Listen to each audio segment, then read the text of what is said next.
امن و اخوت عدل و محبت وحدت کا پرچار کرو، امن و اخوت عدل و محبت وحدت کا پرچار کرو، آگ کے صحراؤں سے گزرو،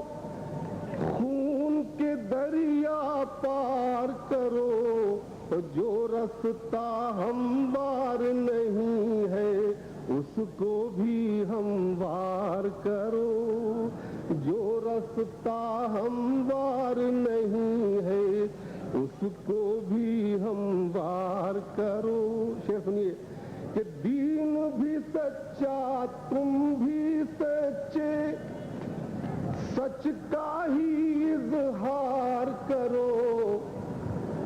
دین بھی سچا تم بھی سچے، سچ کا ہی اظہار کرو۔ وہ یہ ستائے جانے کا جو عمل ہے یہ نہ صرف یہ کہ ختم ہوگا بلکہ اللہ کا دین جب غالب آئے گا تو یہ دین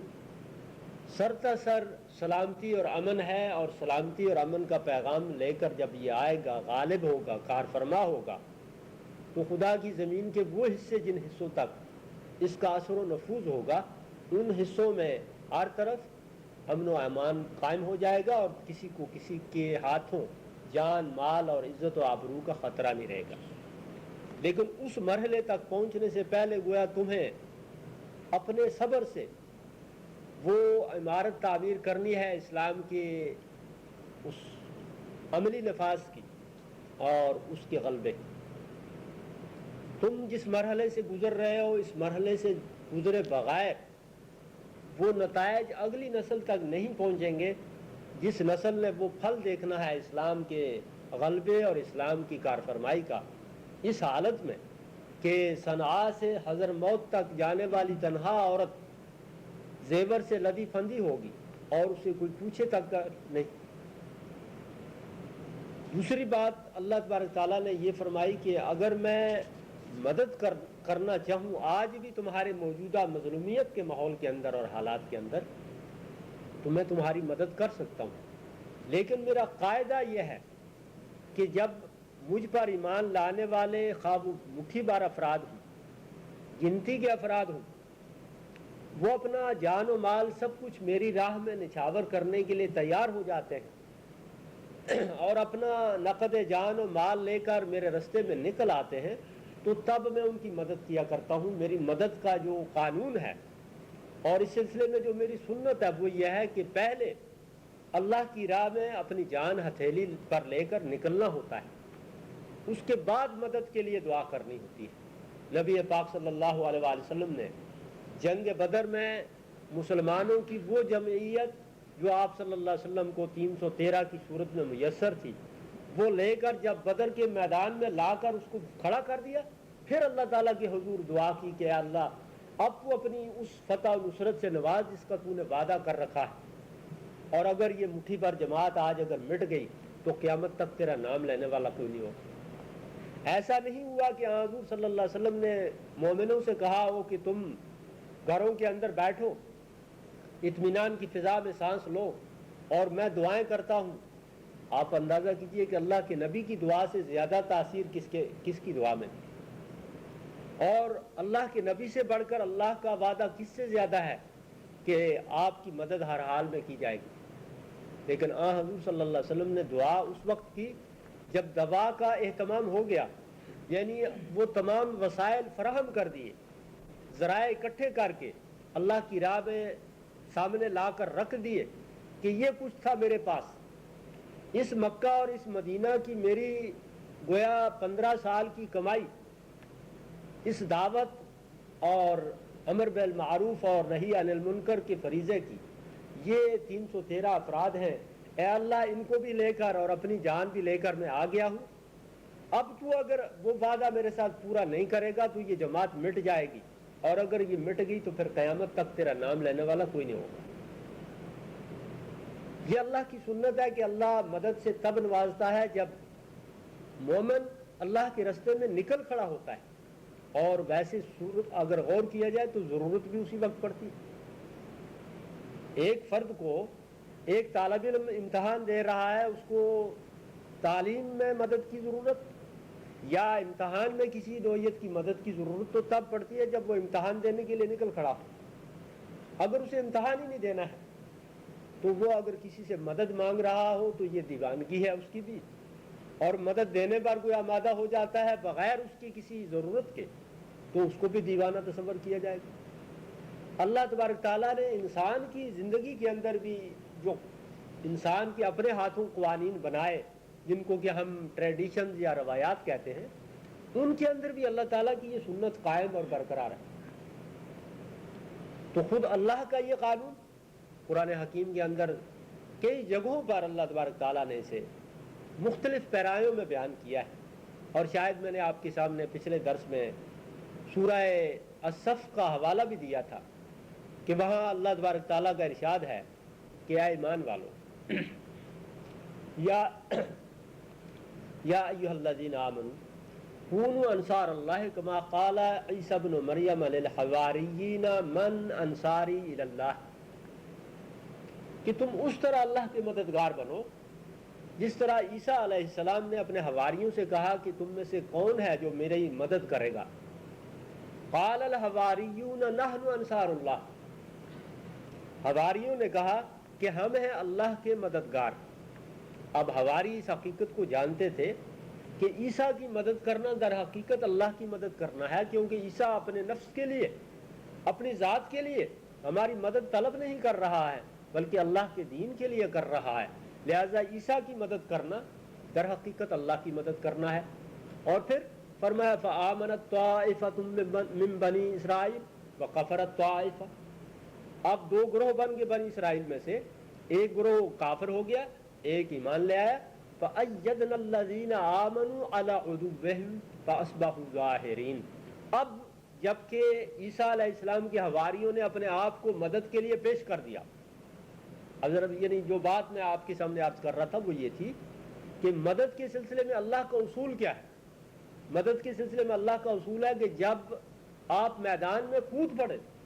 اس کے بعد مدد کا مرحلہ آتا ہے. عیسیٰ علیہ السلام نے حواریوں کی مدد چاہی. حواریوں نے کہا کہ نحن انصار اللہ، ہم ہیں اللہ کے مددگار. اب جب انہوں نے اپنے آپ کو پیش کر دیا اور دو گروہوں میں بنی اسرائیل بٹ گئے، ایک نے کفر کا علم اٹھا لیا اور ایک نے اسلام کا جھنڈا پکڑ لیا، اس وقت اللہ نے فرمایا کہ فأیدنا الذین آمنوا علی عدوہم، اب ہم نے ایمان والوں کو ان کے دشمنوں پر مدد کی. فاصبحوا ظاہرین، اور وہ غالب آ گئے. گویا غلبہ ان کو اس وقت ملا جب وہ میدان میں نکلے. تو یہاں اللہ تبارک تعالیٰ فرما رہا ہے کہ وَإِنَّ اللَّهَ عَلَىٰ نَصْرِهِمْ لَقَدِيرٌ، اللہ تعالیٰ مدد پر تو قادر ہے، لیکن یہ یاد رکھو کہ اتنا عرصہ جو تمہیں 13-14 سال تک مظلومیت کی چکی میں پیسا جاتا رہا تو اللہ بے خبر نہیں تھا. تمہیں بہرحال صبر کا مظاہرہ کر کے اور کندن بن کر ان میدانوں کے لیے تیار ہونا تھا جو میدان آگے تمہارا انتظار کر رہے ہیں. اور وہ میدان یہی تھا کہ جب تمہیں اذن مل جائے جہاد کا تو پھر تمہارے قدم ڈگمگائے نہیں، بلکہ تم اس حد تک پختہ ایمان ہو اور اس حد تک ایثار کیش ہو کہ تمہارے ایثار اور تمہارے ایمان کے اندر ذرا بار بھی تزلزل اور کمی نہ رہے. اس کے بعد اللہ تبارک تعالیٰ فرما رہا ہے کہ ان لوگوں کا ان کو گھروں سے نکالا گیا تھا، جرم صرف اتنا تھا کہ یقول ربنا اللہ، کہ انہوں نے صرف اتنی بات کہی تھی کہ ہمارا رب اللہ ہے. اس کے بعد اللہ نے یہ فرمایا کہ اگر اللہ تعالیٰ انسانوں کے ذریعے انسانوں کو مختلف بستیوں سے اور مختلف قریوں سے اور مختلف ملکوں سے ایک گروہ کو دوسرے گروہ کے ہاتھوں ہٹاتا نہ رہتا، ایک گروہ کا دوسرے گروہ کے ہاتھوں ازالہ نہ کرتا، اس کو مٹاتا نہ، تو نتیجہ یہ ہوتا کہ خدا کی زمین پر فتنہ اور فساد دائمی حیثیت اختیار کر لیتا، مستقل ہو جاتا. اب ہٹانے کا ایک طریقہ تو سیدھا سا یہ ہے کہ اللہ تعالیٰ چاہے تو کسی زلزلے، کسی وبا کی، کسی سیلاب کی مدد سے یا کسی ایسے آفت کے ذریعے وہ خدا کی زمین پر باغیوں اور سرکشوں کو مٹا سکتا ہے. اس کی قدرت سے کچھ بعید نہیں، لیکن اس نے دین کے غلبے کی ذمہ داری اپنے ذمہ نہیں رکھی ہے، بلکہ یہ بندگان مومن کی ذمہ رکھی ہے کہ یہ تمہاری ذمہ داری ہے کہ تم میرے دین کو غالب کرو۔ یعنی یہاں بات جو قابل غور ہے وہ یہ ہے کہ اللہ تعالیٰ چاہے تو اپنے دین کو غالب کر سکتا، چاہتا تو سب انسانوں کو مومن پیدا کرتا، کسی کو کافر بننے ہی نہ دیتا، یہ کفر کا اختیار ہی سلب کر لیتا، لیکن اس نے انسان کو یہ دو راہوں میں سے کسی ایک کو اختیار کر لینے کا جو اختیار دے دیا ہے، تو یہ اختیار اس نے اس لیے دیا ہے کہ مومنوں کی ذمہ داری ہے کہ وہ خدا کی زمین پر فتنے اور فساد کو مٹائیں، مومنوں کی ذمہ داری ہے کہ وہ خدا کی زمین پر کفر کے جھنڈے کو سرنگوں کریں، مومنوں کی ذمہ داری ہے کہ وہ خدا کی زمین پر شرک اور بدعات کا قلع کما کریں، مومنوں کی ذمہ داری ہے کہ وہ خدا کی زمین پر ہر شر اور ہر شیطانیت کو مٹائیں، یہ مومنوں کی ذمہ داری ہے۔ مومن جب اللہ کے راستے میں نکل آئیں گے پھر وہ اللہ سے مدد چاہیں گے تو اللہ ان کی مدد دے گا، انہیں مدد دے گا، لیکن اگر مومن اللہ کے راستے میں نہیں نکلیں گے تو نتیجہ کیا ہوگا؟ آپ ان کو اس درجے کا مومن تصور نہ کیجئے مکہ کے ان لوگوں کا جو حضور صلی اللہ علیہ وسلم کی ولادت سے کچھ ہی عرصہ پہلے ابرہہ کے لشکر کا نشانہ بن رہے تھے، لیکن بہرحال وہ اللہ تعالیٰ کی ہستی کے قائل اور ماننے والے تھے، ایک چیز۔ دوسری چیز یہ کہ وہ اللہ تبارک تعالیٰ کے گھر کے متولی اور خدمتگار تھے۔ تیسری چیز یہ کہ وہ اللہ کے گھر کی زیارت کے لیے آنے والے لوگوں کی خدمت کرتے تھے۔ اس اعتبار سے ہم اس ماحول میں ان کو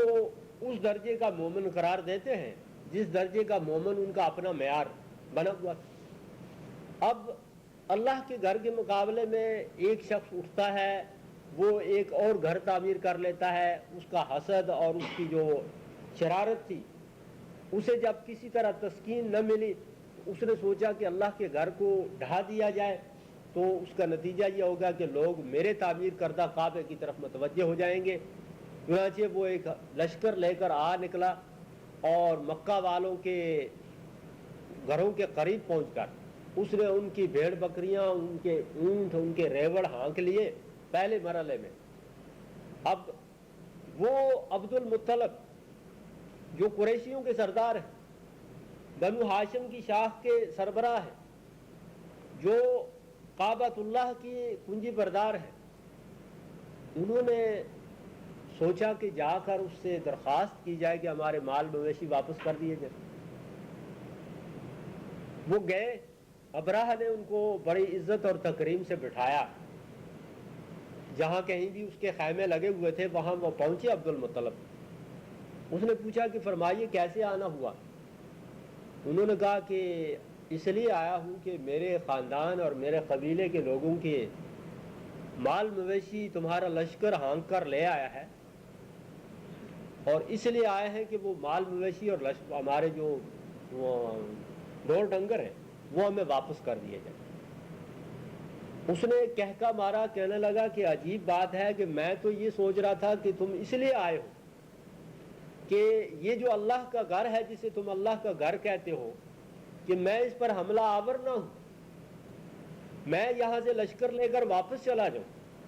تم اس گھر کے متولی ہو، تم اس گھر کے نگہبان ہو، تم اس گھر کے خدمتگار ہو۔ میں تو سوچ رہا تھا کہ تم میرے سامنے آ کر دہائی دو گے، رو گے کہ اس گھر کی بے حرمتی نہ کرنا، لیکن تم نے تو عجیب و غریب سوال کر دیا میرے سامنے، اور سوال یہ ہے کہ ہمارے ڈور ڈنگر اور مویشی واپس کر دو۔ تو عبد المطلب نے کہا کہ بات یہ ہے کہ جس کی جو چیز ہے وہ اسی کی حفاظت کرتا ہے، اسی کی فکر کرتا ہے۔ ڈور ڈنگر اور مویشی ہمارے ہیں، ہمیں ان کی فکر ہے، میں وہ لینے کے لیے آ گیا ہوں۔ رہا گھر تو جس کا گھر ہے وہ اس کی حفاظت کرے۔ یعنی سوچنے کی بات یہ ہے کہ ان کو بھی اس بات کا احساس تھا کہ وہ مدد کرنے والا مدد کرے گا، لیکن وہ چونکہ نکلے نہیں، عبد المطلب اور وہ تمام کے تمام قریشی جو کعبۃ اللہ کے نام پر کھاتے تھے،